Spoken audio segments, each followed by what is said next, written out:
Dans le documentaire diffusé sur RMC Story, consacré à l'affaire Jubillar, on peut découvrir mot pour mot ce qu'a dit Cédric Jubillar à la gendarmerie lorsqu'il découvre que sa femme a disparu du domicile familial au mois de décembre 2020. Plus de 15 mois après, ces paroles suscitent toujours autant de questions. Depuis cette nuit du 15 au 16 décembre 2020, le mystère plane sur la disparition de Delphine Jubillar, infirmière de 33 ans habitant à Cagnac-les-Mines dans le Tarn et maman de 2 enfants.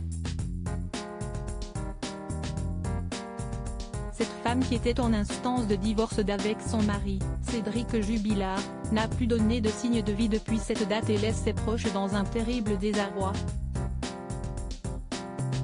Alors que l'enquête se poursuit, RMC Story a diffusé le 18 mars 2022 un passionnant documentaire sur cette affaire, signé Xavier Beneroso, Grégory Hérault, avec Ronan Folgoas. Ce dernier, journaliste au Parisien, est l'auteur du livre Le mystère Jubillar. Enquête au cœur d'une disparition. Au cours du visionnage, on peut découvrir les mots que l'époux de la disparue a dit aux gendarmes lorsqu'il a découvert qu'elle n'était plus dans la maison. Affaire Jubillar, enquête et révélations sur la disparition de Delphine nous renvoie dès les premières minutes du documentaire à l'aube du 16 décembre 2020 par le biais d'une reconstitution de l'appel que Cédric Jubillar a fait à la gendarmerie, la voix fébrile, « Bonjour. Je ne sais pas où est passée ma femme. Je me réveille là, et je suis tout seul à la maison. Moi je me suis couché en premier, il y avait le petit avec elle devant la télé. » Le mari de Delphine explique que ce n'est pas la première fois qu'elle s'absentait en pleine nuit, mais le contexte est différent, si est déjà arrivé une fois mais c'était en plein été. Là on est en plein hiver. Elle s'était endormie dans l'herbe pour regarder les étoiles filantes, voilà ce qu'elle m'avait sorti comme excuse. Déboussolé par le fait qu'elle ne soit pas à ses côtés dans le lit qu'elle est censée rejoindre dans la nuit, il dit aux forces de l'ordre avoir regardé partout dans sa maison mais ne veut pas réveiller les voisins en appelant. Lorsqu'il décline l'identité de sa femme, il déclare, pour l'instant, si est Madame Jubillar Delphine.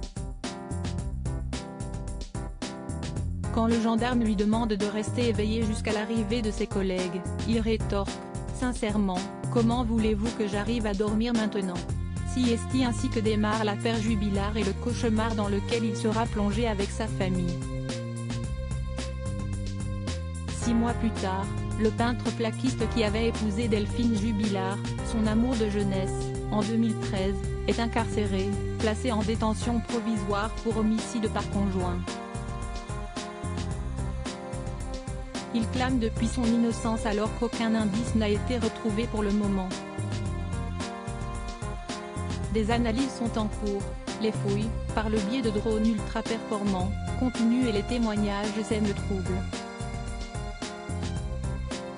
La chambre de l'instruction a de son côté rejeté pour la 4e fois sa demande de mise en liberté. Cédric Jubillar reste présumé innocent des faits qui lui sont reprochés jusqu'au jugement définitif de cette affaire.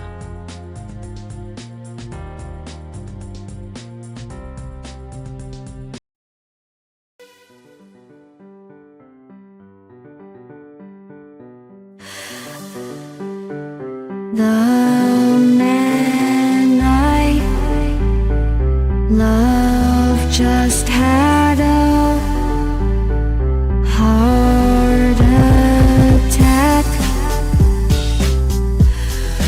but who needs a heartache? I am a man she